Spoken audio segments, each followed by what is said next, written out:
What up, and welcome back to Pnoid News. Man, listen, I know it's like 3 o'clock in the morning, but I'm going to tell you what. I don't know why I'm the fuck wide awake right now. I don't know. My brain said, hey, take a nap from like 11 to like 3 a.m. and let's pop up and see what we can do. So here we are.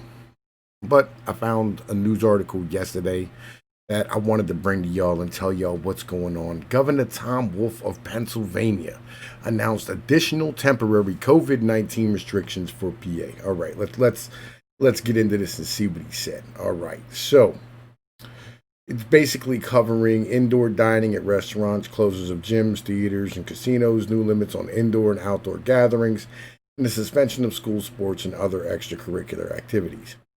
The mitigation orders take effect at 12:01 a.m. Saturday and will continue until 8 a.m. January 4th.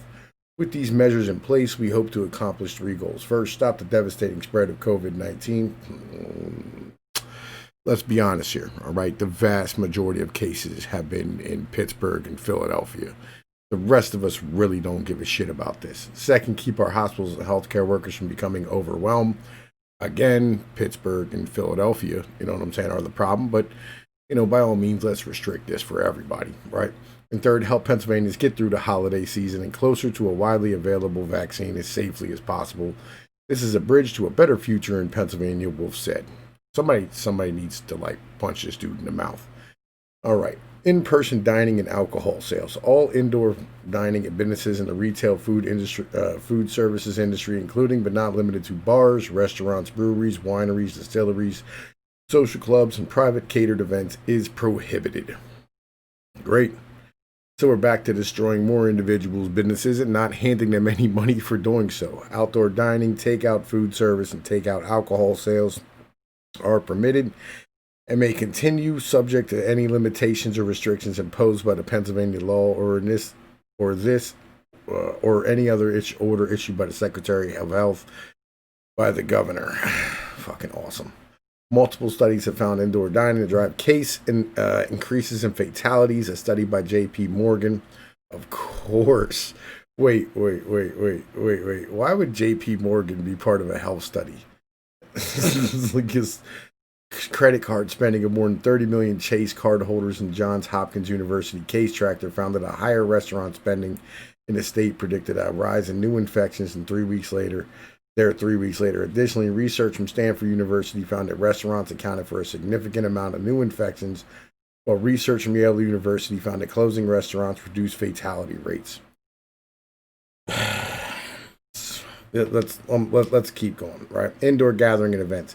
Indoor gathering events of more than 10 persons are prohibited. Churches, synagogues, temples, mosques, and other places of congregate worship are specifically excluded from the limitations set forth above during religious services. These institutions are strongly so you can still go to church and shit. All right, and find alternate methods of worship as in-person gatherings with significant risk to participants at this time. While this is an incredibly difficult recommendation to make, particularly at this time of year, faith leaders must carefully weigh their health risks and their congregants, given the immense amount of community spread of COVID-19.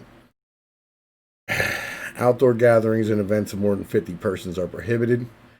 Right, that's fucking awesome. According to Yale University study, limiting outdoor activities gatherings was among consistent policies found to reduce fatality rates. Capacity limits for businesses. All in-person businesses serving the public may only operate up to 50% of the maximum capacity stated on the applicable certificate of occupancy, except as limited by existing orders to a smaller capacity limits. To the same, Stanford University's collected cell phone data also noted that limited indoor capacity can reduce COVID-19 transmissions. Gyms and fitness facilities. Indoor operations at gyms and fitness facilities are prohibited. Outdoor facilities and outdoor classes can continue, but all participants must wear face coverings in accordance with the Secretary of Health's updated order requiring universal face coverings, including any subsequent amendments and practice physical distancing requirements. Entertainment industry. All in-person businesses in the entertainment industry, include serving the public within a building or indoor defined area, including but not limited to theaters, concert venues, museums, movie theaters, arcades, casinos, bowling alleys, private clubs, and all other similar entertainment, recreational, social facilities are prohibited from operation. The CDC puts movie theaters and other indoor settings on this list of higher risk activities. In-person extracurricular school activities, voluntary activities sponsored or approved by a school's entities governing body administration are suspended, but these extracurricular activities may be held virtually. This includes, but is not limited to, attendance and participation such as musical assemblies, school plays, student council, clubs, and school dances. K-12 school sports and youth sports, non-public sports, private schools, and club and travel, recreation, intramural sports are paused. Professional and collegiate sports. Professional and collegiate sports activity may continue in accordance with guidance from the CDC and the Health Department. Spectators may not attend such sports activities in person. So, all right, let's talk about this real quick. All right, here's what's going on. Okay, this is the situation as I see it. The truth is that these individuals here were challenged at their very foundation over the past 4 years. All right, the mentality of liberalism, neoliberalism, free trade, global citizenry, and the idea that they can do whatever they want and run their autocracy as they see fit has been shaken to its core by the United States public deciding that it wanted to be free. And they are highly upset about this.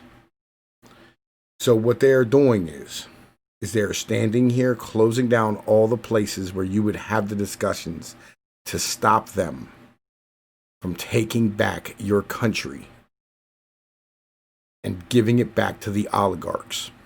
They're standing here trying to destroy your culture and your heritage. They want to destroy entrepreneurship and small businesses. They want you attached to giant corporations. They do not want you to have your own culture. They do not want you to be attached to your community. They do not want you to be the individuals we were born to be. They don't want you to have your freedoms. They don't want you to have your life. They don't want you to have your religions. They don't want you to have your family. They don't want you to be anything but productive ants inside of this giant aquarium of theirs. It's that simple. That's really what's going on right now. Nothing more, nothing less. They're waiting and biding their time to get Joe Biden in so they can get their policies back in order. And they can stand here and put the U.S. world order back in place. And they can sit here and run the world the way they want to run it for them. That's it. That's what this is really about. This is about money. This is about power. This is about their way of life. It's that simple. That's why the first thing that Joe Biden did on all of his policies, he stood here and he said he wants to bring the United States back into being a global citizen of the world. He wants us to go back to being who we were. He wants us to go back to being slaves again. It's that simple. Don't believe me? Well, it's too fucking bad. Free trade was a bribe. It was never about free trade for us. It was never good for the poor people of this country. It's that simple. Never was it good for the working class of this country. It was good for the technocrats. It was good for glass-eyed engineers. It was shit for everybody else, as we had our entire way of life hollowed out. And everybody went from owning your homes and having families to being completely in debt to every bank in the world and living off of credit. That's the truth. Fight it all you want to. Look, Tom Pease with Pnoid News. Y'all know the deal. Like, share, and subscribe. Peace.